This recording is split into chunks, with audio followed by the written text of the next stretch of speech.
over to Prairie A&M and Coach Jackson. Once again, if you do have any questions, please utilize the raise your hand feature to get your question in the queue. With that being said, happy to be joined by Coach Jackson with Prairie A&M. Good morning, Coach. Morning. Coach, if you could start us out with an opening statement recapping your team's most recent outing at Southern. Yeah, we went over to Baton Rouge and played Southern University. I thought they were a really good football team. A lot of good athletes on the field. Probably one of the best pass rushers on our level right now. And our team was able to start off in the rain. We started kind of slow when it initially started. I thought we found our bearings and we were able to play a pretty decent football game. I still think we left some things out there. And then as the rain was coming back, I thought we finished extremely well with protecting the football and the things that you have to do when the adversity hits. And so proud of our team. Certainly got a lot to clean up. We look forward to getting back on track again this home. Appreciate those opening comments, Coach. Sorry about that. Appreciate those opening comments, Coach. First question goes to Wayne Cartwright. Coach Jackson, good morning to you, sir. Good morning. By rain, by sleet, by snow, those Panthers will go. I like that. You said that post game. So with this game that you guys just took, you guys took a major step now moving forward towards that West title. But my specific question will be for you now this week as you play your homecoming game against Lincoln. What are the specific things that you guys can do in this game against Lincoln to take away and that'll set you guys up for the things that you guys need to clean up and work on to finish the deal as you move forward? Yeah, I just think we need to continue to improve. That's the word of the week around here this week. Every week we give our guys a word of the week. Word of the week this week is improve. We got a lot to improve up on. And if we can improve as a collective unit, then we'll be an improved football team. And so we look forward to getting to practice so that we can work on those things we need to work on continuously and tediously so that we can overall improve and look for the production that we think we still have not found yet. We played okay. We have not played well to our standards yet. And just because we're new, we're not going to get off of how we play football. And so we're excited to get to practice tomorrow and be able to improve. Appreciate you as always, Coach. Good luck this week. Thank you. This question goes to Doc Holliday. Doc Holliday, HBC Overdrive. How you doing today, Coach? Good morning. All right. You said the quote, it'll be a cold day in here before they schedule y'all for homecoming again. Those are true words that haven't been said. But going into the game, you talked about in your post-game press conference, you talked about Chase Bingham, the running back, freshman. How is he? Tell us how hot he is as a player, and what does he contribute to your team? Yeah, I just think he comes to work every day with a really good attitude, lots of effort. He's been kind of banged up. He exerts that effort in the treatment room and tries to. He got himself back, and so he's not having a Barry Sanders type year. Let's not get that misconstrued. But he's having a good year for a young freshman. And that's why I said we look forward for his development and his production for years to come, which a lot of people don't say that about guys that's having a decent year, right? We look forward to Chase Bingham being in our program for years to come because I think he can be one of the best to ever come through our conference. And that's a lot of big shoes to fill. But he's so young, he's so gifted, he's still not as strong as he probably needs to be and not as developed as he needs to be. And so we continuously work on those things. But because of his effort, because of his attitude, because of his love for his teammates and his love for the collective, we think that he has a really good chance to be a good player here. All right. Thank you, Coach. Good luck this week. Thank you. Next question goes to Kenyatta Cavill. Kenyatta Cavill, Dr. Bill's inside the HBCU Sports Lab. Good morning, Coach Jackson. Good morning, Doc. Congratulations on the road win. You've been road victors this year, road warriors, as they would say, in terms of being able to take it on the road and get victories. And you have home slates coming down, but you start with this homecoming. I want to focus on this defense that's top in the conference, top in FCS in a lot of ways. This time they were able to do it, not only stopping the run, but really in terms of the passing game. Talk about what is making this defense effective and some of the folks that are highlighting and getting things done, particularly on the back end. Yeah, I just think they take the challenge every day. You know, inside of our building, we haven't done anything. We look at numbers to make sure we're on pace to do what we said we want to do, but we don't look at the numbers and go, okay, we've arrived. These guys come to work every single day. They've been banged up. They've done some really good things. I think schematically, our coaches do a good job of helping them and not putting them in bad situations for the most part. But they're a come to work group. If you look back at everywhere we've been, this is nothing new to us from a defensive standpoint. It's always been this way, and so we're just trying to be what the best that we can be right now and every day. And so, coaches talk about winning the day and doing all those things. All that stuff is true. That's all I think everybody's trying to do is win every day, especially in this climate of college football.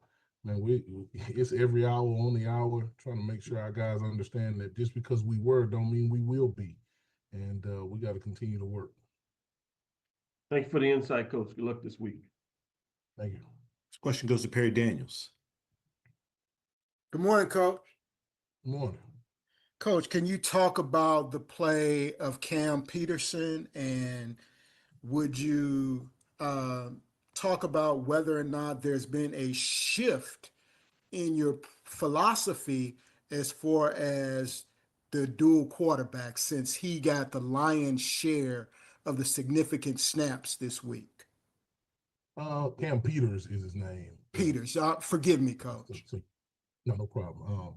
No, I don't think there's been a shift. I just think, as I told you guys a while back, we have to do and play the people that can help us win that day.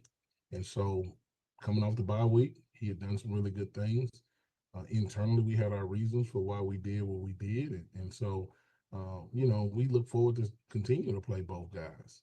But that day, we felt like that's what would help us. And so the philosophies and things people might not agree with, but nobody is in the program like we are every single day. And so when we see certain things, we have to maneuver in a manner that allows us to win the upcoming game. And so I thought he gave us the best chance to win the upcoming game. And I thought he played okay. Still looking for him to play well, as we are all the rest of our guys. Thank you, Coach. And again, forgive me for that slip. No problem. Thank you. This question goes to Keisha Kelly. Hey, Coach. Good morning. Keisha J. Kelly, Black College Experience. Congratulations on your win down at the Bluff, and now y'all go into homecoming. What are y'all looking for, besides the win, what are y'all looking most forward to building on in this upcoming match with Lincoln? Yeah, we're just looking to improve. It doesn't matter who we play. It could be the New York Football Giants. We're just trying to improve every week. We're in no place as a program to be predicting or forecasting what we're going to do because we still haven't played our best, in my opinion. And until we do, we're playing to play our best, regardless of who the opponent is, and we need to improve. The Lincoln football team they don't have bad athletes. They got really good athletes. And so they might not have had a lot of success, but they've got really good athletes. And anytime people have really good athletes, you have to be concerned. And so we've got to make sure that we handle their athletes. We play our brand of football, but we've got to improve everywhere. And that's something that you're going to hear me say every single week because I believe we still have not reached where we need to be in order to be in the championship conversation. Well, good luck this weekend. I looked for you Saturday, saw you in the rain, but good luck, Coach. Thank you. This question goes to Charles Porter.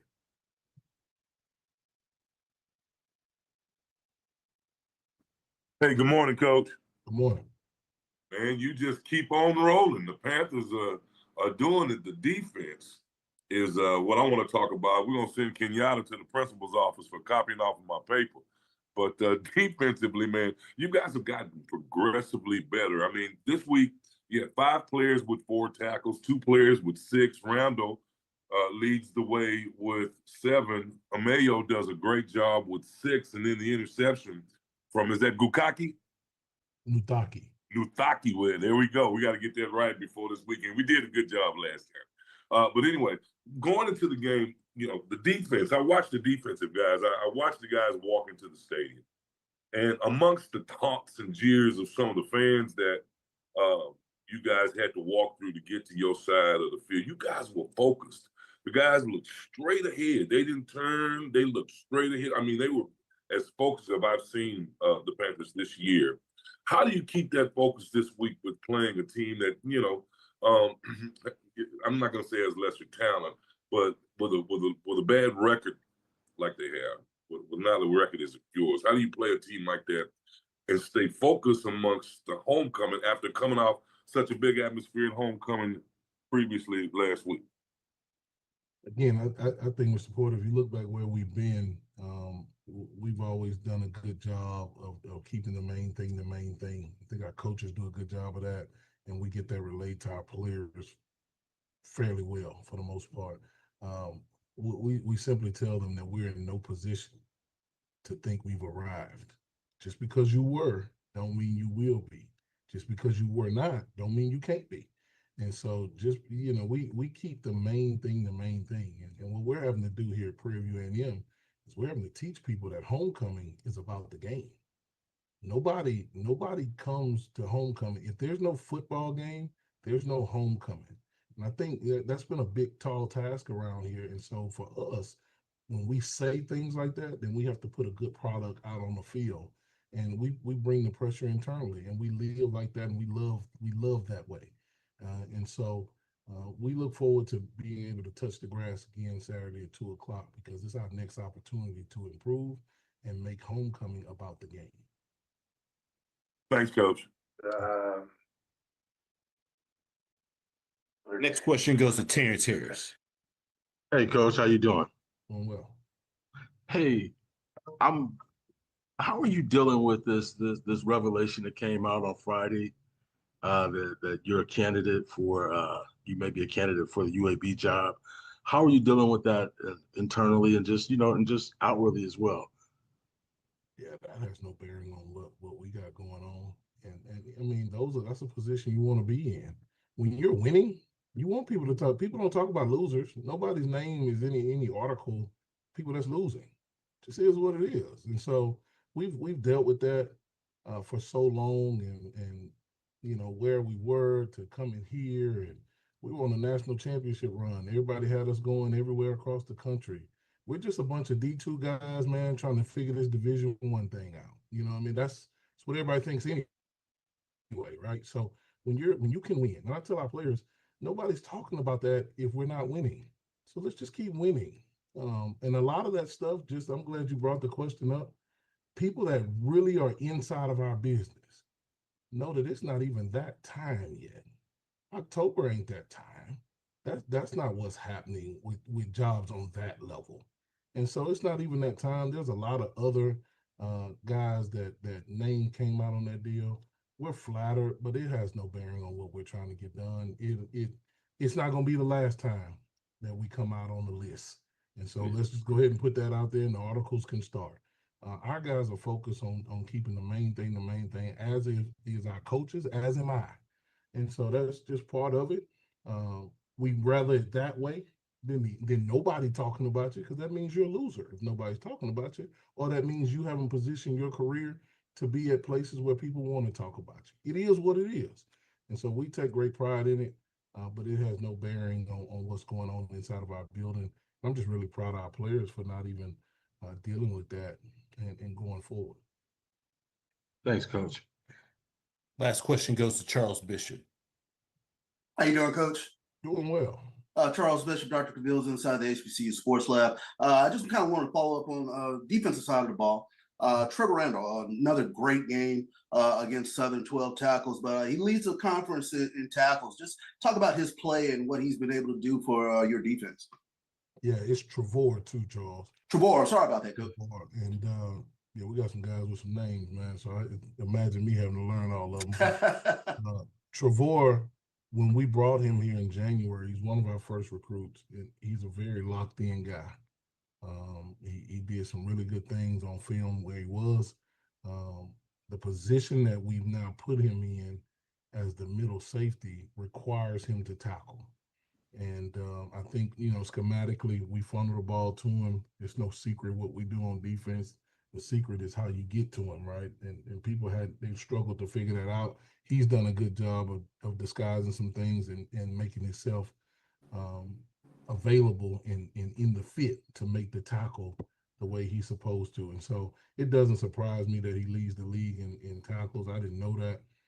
But his work ethic, the way he's at practice before and at practice after, during the bye week, he was up here all weekend. It doesn't surprise me. And so we look forward to him making more. A lot of people that don't know football or don't know what we're doing, they would be concerned about a safety leading the team in tackles. If you look back where we've been, it's always been that guy. And so it lets me know that we're normal. It lets me know that we're still playing defensive football the way we want to play defensive football. And so we look forward to him continuing at the end of the season when things matter, doing the same things. But he's a hardworking kid, comes from a great family. Glad he's on our team. Thank you, Coach. Look forward to talking with you later this week. Thank you. Appreciate your time, Coach. Look forward to speaking to you again next week. Thank you. Go Panthers. Yes, sir. Thank you.